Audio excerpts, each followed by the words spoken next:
A bubble can actually be a great thing if controlled properly.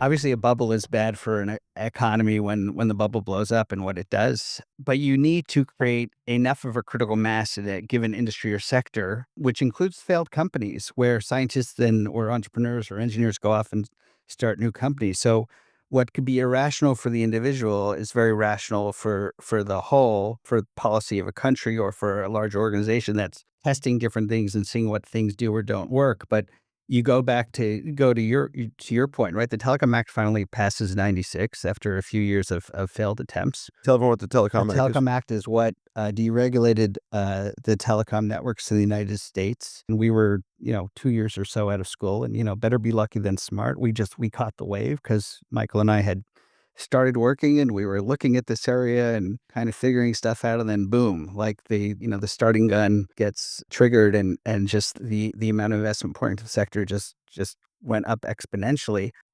And on the one hand, you had a bubble burst, and the bubble bursting in 2000 led to a 3-year downturn in S&P. I think one of only 3 times in history that's happened. But out of that came what we all look at today in the internet.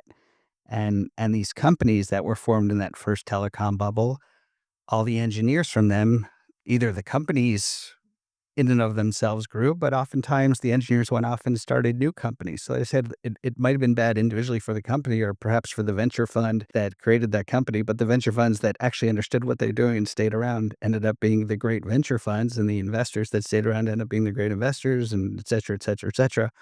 But that created enough of a critical mass of people and knowledge from the failed and the successful companies that a lot of really interesting stuff happened. Short-term bubbles can be painful. Long-term, though, they lay infrastructure. And I think the same is true probably Absolutely. about AI and compute right now. 100%, I agree with that.